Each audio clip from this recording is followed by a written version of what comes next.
Morning बच्चों, आज हम करने जा रहे हैं अपनी worksheet number 36 subject science class 10th। हमारी डेट 25 सितंबर के लिए। सबसे पहले आपको अपना नाम और अपनी क्लास टीचर का नाम यहाँ पर लिखना है। तो चलिए स्टार्ट करते हैं। आज जो हमारी वर्कशीट है उसके अंदर हमें कोई टॉपिक्स नहीं है, सिर्फ क्वेश्चन आंसर जैसे हमने पिछले चैप्टर्स के किए थे लाइफ प्रोसेसेस के। ऐसे ही आज हम धातु एवं अधातु जो हमारा चैप्टर कंप्लीट हुआ है उसके जितने भी इंपॉर्टेंट क्वेश्चन है, महत्वपूर्ण प्रश्न है, जितने भी जो एग्जाम में आपके आ सकते हैं वो दिए गए हैं। 1 मार्क, 2 मार्क और लॉन्ग आंसर क्वेश्चन, हर तरह के क्वेश्चन। ठीक है, तो आज हम इसको सॉल्व करने की कोशिश करेंगे। चलिए स्टार्ट करते हैं। सबसे पहले है वस्तुनिष्ठ प्रश्न। ये आपकी 1 मार्क के क्वेश्चन है। ठीक है, और इसमें आपके ऑप्शंस भी आ सकते हैं और नहीं भी, जरूरी नहीं है कि हमेशा आए। कुछ ऑप्शंस तो आएंगे लेकिन 1 मार्क में वैसे भी क्वेश्चंस आ सकते हैं आपके। ठीक है, तो चलिए स्टार्ट करते हैं। हमारा फर्स्ट क्वेश्चन है, एक तत्व ऑक्सीजन के साथ अभिक्रिया करके उच्च गलनांक वाला यौगिक बनाता है। यह यौगिक जल में भी विलय है, मतलब जल में भी ये घुलता है। तो यह तत्व कौन सा है? तो बताइए ये कौन सा है? कैल्शियम। इसका आंसर क्या आएगा? ए पार्ट कैल्शियम। धात्विक ऑक्साइड की प्रकृति डैश होती है। कैसी प्रकृति होती है धात्विक ऑक्साइड की? धात्विक ऑक्साइड की प्रकृति कैसी होती है? क्षारीय। बी। ठीक है, कैसी होती है? क्षारीय। उसके बाद अधातु जो विद्युत की सुचालक है। ऐसा अधातु मैंने आपको बताया था कि ऐसा धातु में भी और अधातु में भी, दोनों में भी एक ऐसा हमारा वो होता है अधातु या धातु जो उसके रेगुलर रूल है, मतलब जो उसके रूल को फॉलो नहीं करता है। ठीक है, एक्सेप्शन जिसको बोलते हैं, मैंने आपको बताया था। तो अधातु ऐसा जो विद्युत, वैसे तो अधातु विद्युत का सुचालक नहीं है कोई भी, लेकिन एक मैंने आपको बताया था, वो कौन सा था? ग्रेफाइट। जो हमारा कौन सा पार्ट आएगा? ए। ठीक है, ग्रेफाइट अधातु है जो विद्युत का सुचालक है। नेक्स्ट क्वेश्चन है, कॉपर, सिल्वर और एल्यूमिनियम को उनकी सक्रियता के आधार पर बढ़ते क्रम में नियोजित करना है। ठीक है, कॉपर, सिल्वर, एल्यूमिनियम बढ़ते क्रम में करना है। ठीक है, तो पहले सबसे कम जो जिसकी क्रियाशीलता कम है, सबसे कम रिएक्टिव है, जो कम रिएक्ट करता है, वो क्या है? सिल्वर। ठीक है, क्या लिखोगे? सिल्वर। सिल्वर। उसके बाद दूसरे नंबर पे क्या लिखोगे? दूसरे नंबर पे लिखोगे कॉपर। ठीक है, और फिर तीसरे पे क्या लिखोगे? एल्यूमिनियम। ठीक है, एल्यूमिनियम। इसको किस में लिखना था? बढ़ते क्रम में लिखना था। ठीक है, पहले सिल्वर, कॉपर और उसके बाद एल्यूमिनियम, और ये साइन आपको लगाना बहुत जरूरी है। नेक्स्ट क्वेश्चन है, प्रश्न 5, अभिक्रियाशीलता के आधार पर अवरोही क्रम में व्यवस्थित सामान्य धातुओं की सूची को क्या नाम दिया जाता है? मैंने आपको बताया था कि जो धातुओं की सूची जिस तरह से उनकी क्रियाशीलता है उसके हिसाब से उनको बांटा गया। सबसे ऊपर सबसे ज्यादा जिनकी अभिक्रिया जो करते हैं, उसके बाद नीचे नीचे घटते आते हैं ना। तो वो क्या होता है? क्या थी वो? सक्रियता श्रेणी थी। ठीक है, तो इसका आंसर क्या लिखोगे? 5th का आंसर लिखोगे सक्रियता श्रेणी।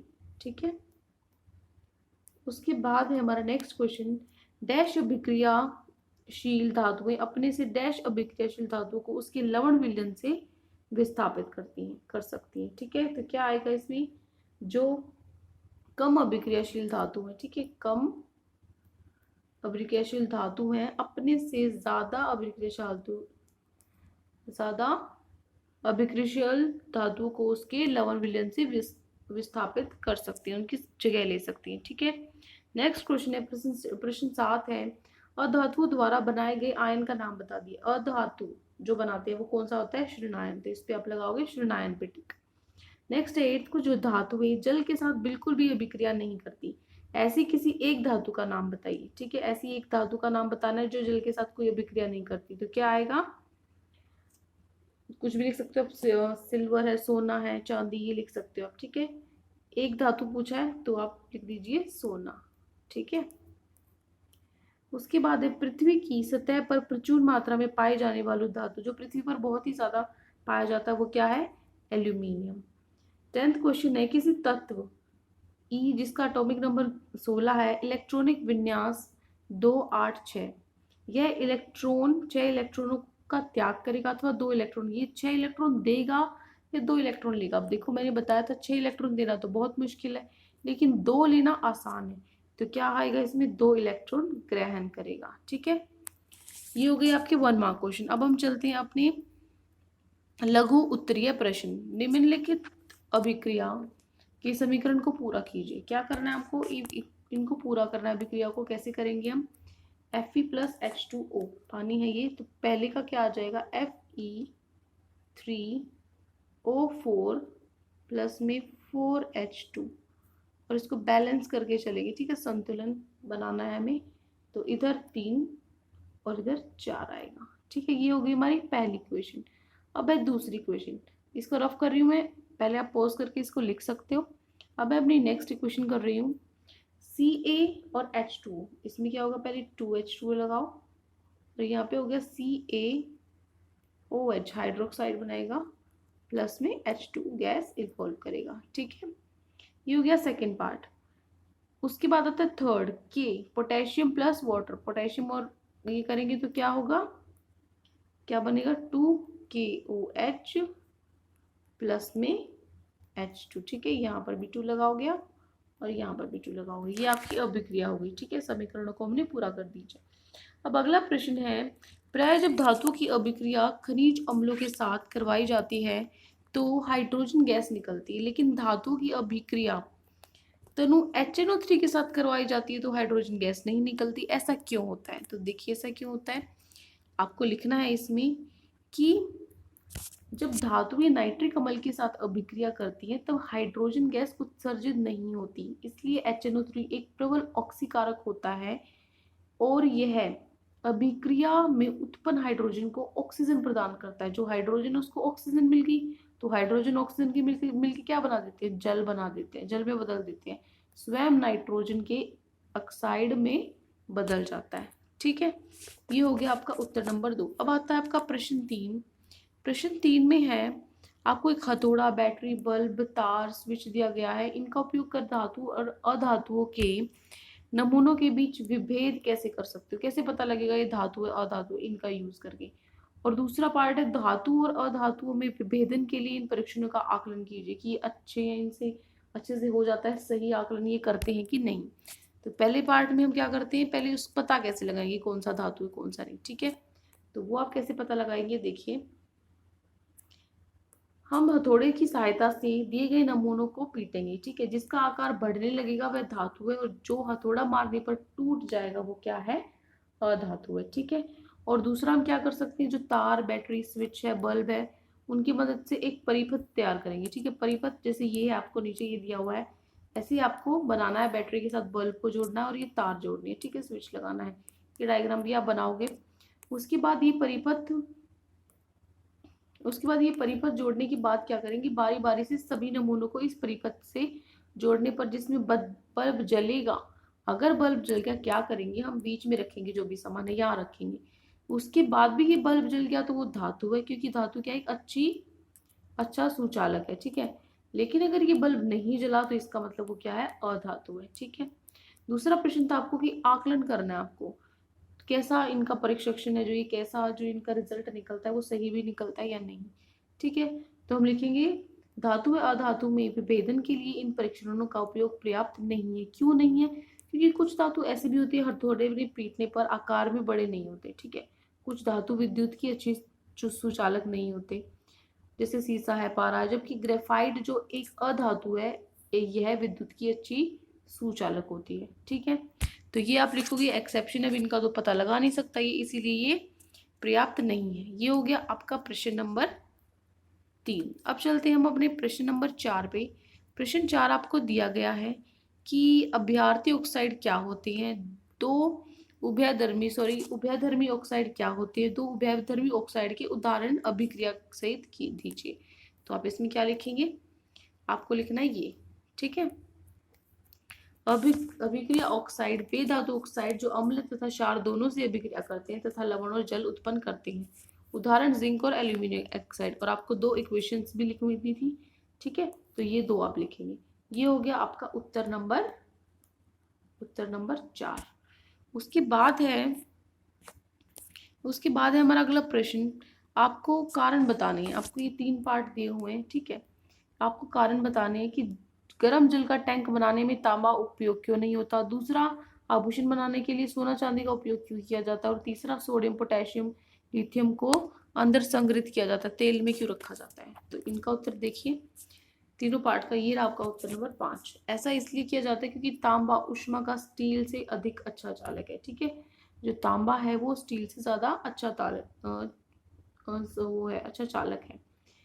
दूसरा था, सोना चांदी क्यों मतलब इतना वो होता है, ज्वेलरी जब हम बनाते हैं, ठीक है, उसको क्यों हम वही क्यों उसी से क्यों बनाते हैं? क्योंकि सोना चांदी निष्क्रिय धातु है। ठीक है, वो निष्क्रिय है, अभिक्रिया नहीं करती। ये हवा में उपस्थित ऑक्सीजन व जल के साथ अभिक्रिया करके अपने ऊपर ऑक्साइड की परत नहीं चढ़ाती, इसलिए इनकी चमक कभी फीकी नहीं होती। ठीक है, उसके बाद है आपका सोडियम और लिथियम को हम तेल में क्यों रखते हैं? सोडियम और इसलिए ये मैंने आपको बताया था क्योंकि उनको हवा में अगर संपर्क में आ जाते हैं तो जल उठती है, इसलिए उन्हें तेल के अंदर संग्रहित किया जाता है। ठीक है, वो जल्दी से आग पकड़ लेते हैं। आप लिख सकते हो यहाँ पे, जल्द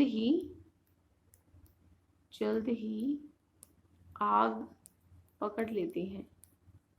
ठीक है, ये हो गया आपका उत्तर नंबर 5। अब चलते हैं हमारा प्रश्न नंबर 6 है। यहाँ पर देखिए, आपको जिंक, मैग्नीशियम, कॉपर के धात्विक ऑक्साइड को निम्न धातु के गर्म किया गया है।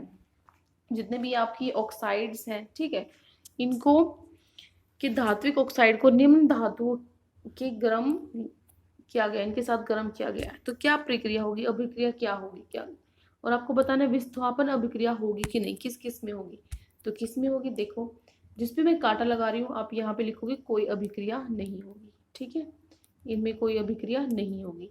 सिर्फ किस में अभिक्रिया होगी, यहाँ पे लिखोगे आप विस्थापन अभिक्रिया। जहाँ पे मैंने टिक लगाया है वहां पर आप क्या लिखोगे, विस्थापन अभिक्रिया। ठीक है, ये जो है यहाँ पर आप क्या लगाओगे, विस्थापन अभिक्रिया। उसके बाद आता है हमारा प्रश्न 7, किसी एक ऐसी धातु का उदाहरण दीजिए जिसकी आघात वृद्धि सबसे अधिक होती है, जिसकी ऊष्मा की सुचालकता सबसे अधिक होती है, और तीसरा जिसकी अनुमुक्त अवस्था में नहीं पा जाती। सबसे पहले जिसका आघात वर्धिरता सबसे अधिक होती है वो क्या होगा, वो हमारा हो जाएगा सोना। ठीक है, उसके बाद क्या हो जाएगा, सेकेंड पार्ट का आंसर कॉपर। और लिथियम क्या था, जिसकी क्या है, हम जिसको क्या कर सकते हैं, जो हमारा प्रश्न दिया गया था किसके अनुसार, कि वो अवस्था अनुमुक्त अवस्था में नहीं पाया जाता। ठीक है, तो इसका हो जाएगा लिथियम, और सेकंड का हमारा, फर्स्ट का हमारा क्या हो जाएगा, सोना। ठीक है, ये तीनों है। उसके बाद है 8th है, एल्यूमिनियम में ऐसा कौन सा गुण है जिसके कारण उद्योग जगत में इसकी काफी मांग है? एल्यूमिनियम की इतनी जरूरत क्यों है, इतनी मांग क्यों है? तो आप लिखोगे, इसमें आप लिखोगे एल्यूमिनियम धरती के अंदर सबसे अधिक पाई जाती है। ठीक है, जो एल्यूमिनियम है धरती के अंदर सबसे अधिक पाई जाने वाली धातु है, इसलिए ये आसानी से मिल जाती है। दूसरा, ये सस्ती है। तीसरा, इसका भार कम होता है। और चौथा, यह विद्युत की अच्छी सुचालक है। ठीक है, उसके बाद है आपका 9वां प्रश्न। 9th क्वेश्चन में आपको दिया गया है कि आपको x, y, z ये 3 पहचानने हैं। आप एक धातु है x की अभिक्रिया ठंडे जल से कराई जाती है, वह एक क्षारीय लवण देता है जिसका आणविक सूत्र है XOH। वह गैस Z का निष्कासन करता है, ये आसानी से आग पकड़ लेता है। XYZ को पहचानिए और इसके रासायनिक अभिक्रिया। आपको पता ही लग रहा है Z क्या कर रहा है, निष्कासित कर रहा है, H2 निष्कासित करेगा, है ना। XOH है और ठंडे पानी जल के साथ इसकी वो कराई जाती है अभिक्रिया। ठीक है, तो ये क्या हो जाएगा, सोडियम। ठीक है, Na जो X हो गया वो क्या हो गया हमारा, ये लिखोगे उत्तर 9। X क्या हो गया, सोडियम, Y क्या हो गया, NaOH, Z क्या हो गया, हाइड्रोजन। तो ये हमारी इक्वेशन बनेगी। NaOH को जब हम वाटर के साथ करेंगे, NaOH, हाइड्रोजन और हीट। ये हो गया हमारा उत्तर नंबर 9। अब चलते हैं उत्तर नंबर 10 पे। यहाँ पे आपको पूछा गया है, दी गई संरचना, ये जो आपको पिक्चर दी गई है इसके हिसाब से आपको बताना है रासायनिक सूत्र क्या होगा। ये देखो, यहाँ पे सोडियम के तो 2 एटम है, परमाणु है, और ऑक्सीजन का 1 है, तो यहाँ पर क्या सूत्र हो जाएगा, सोडियम के 2 हैं तो क्या लिखोगे, Na2O। उसके बाद धातु कौन सा और अधातु कौन सा, धातु क्या है, Na, जो सोडियम है वो धातु है, और अधातु क्या है, ऑक्सीजन। उसके बाद ऋणायन क्या है और धनायन क्या है। ठीक है, सोडियम एक एक देगा, है ना, ये देखो ध्यान से, सोडियम इसको, सोडियम में 11 होते हैं, वो क्या करेगा, एक दे देगा, और जो देने वाला क्या होता है, पॉजिटिव होता है, ठीक है, वो क्या हो जाएगा, धनायन, और जो लेता है वो क्या होता है, ऋणायन ऑक्सीजन, ठीक है। उसके बाद आता है हमारा दीर्घ उत्तरीय प्रश्न। इसमें पहला प्रश्न है आपका, दो परमाणु ए बी से बनने वाले यौगिक के निर्माण में एक दो इलेक्ट्रॉनों का त्याग करता है, वह बी एक इलेक्ट्रॉन ग्रहण करता है, ठीक है। ए दो इलेक्ट्रॉन त्यागता है, देता है, और एक जो बी है वो लेता है। तो ए बी के बीच बनने वाला अबांध का प्रकृति बताइए, तो क्या होगा, आयोनिक अबांध, आयनिक, ठीक है, ये है बेटा आयनिक अबांध, ठीक है। उसके बाद है ए और बी से बनने वाली इस यौगिक का सूत्र सुझाइए। सूत्र क्या होगा, आपका सूत्र हो जाएगा AB2, ठीक है। उसके बाद है बी पार्ट, इसी प्रकार बनने वाली MgCl2 अणु के निर्माण का वर्णन कीजिए। इसी प्रकार जो MgCl2 बनता है वो कैसे बनता है, देखिए MgCl2 के अणु में आयनिक अबांध होते हैं। इसमें मैग्नीशियम 2 इलेक्ट्रॉन का त्याग करता है, वह क्लोरीन 1 इलेक्ट्रॉन ग्रहण करता है। मैग्नीशियम 2 इलेक्ट्रॉन देगा और क्लोरीन 1 इलेक्ट्रॉन लेगा, ठीक है। ये हो गया आपका बी पार्ट।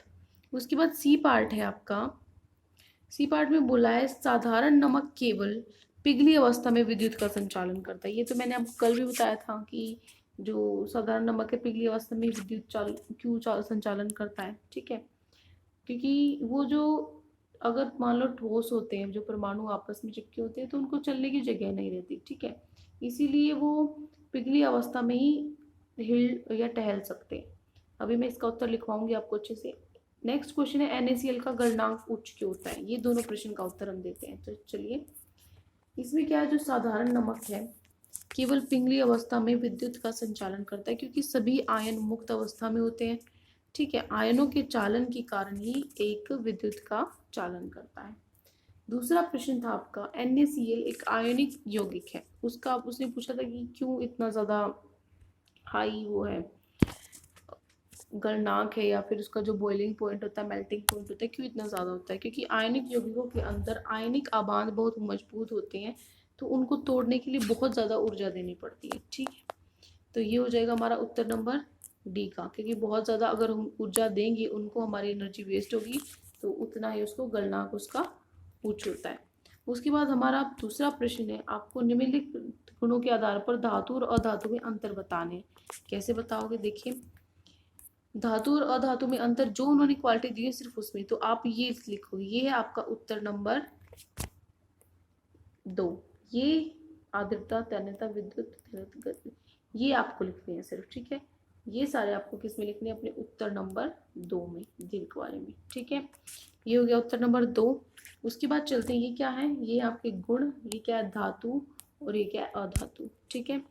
उसके बाद चलते हैं, हमारा आखिरी जो प्रश्न है आज का, आखिरी प्रश्न है कि एक्वारेजिया क्या होता है, और दूसरा धातु के अन्य लवण विलयनों के साथ अभिक्रिया का संक्षिप्त टिप्पणी करिए। लवण के साथ और एक्वारेजिया क्या होता है। देखिए, एक्वारेजिया क्या होता है, एक्वारेजिया सांद्रित नाइट्रिक अम्ल व सांद्रित हाइड्रोक्लोरिक अम्ल का घोल है। नाइट्रिक अम्ल और हाइड्रोक्लोरिक का घोल है, जिसमें 1:3 के अनुपात में होते हैं, ठीक है, ये 1 है तो ये 3 है। यह सोने व प्लेटिनम जैसी अक्रिय धातु को घोलने के काम आता है, जो सोना वगैरह होता है उसको घोलने के लिए काम आता है। दूसरा, लवण विलयनों के साथ हमें अभिक्रिया बतानी थी।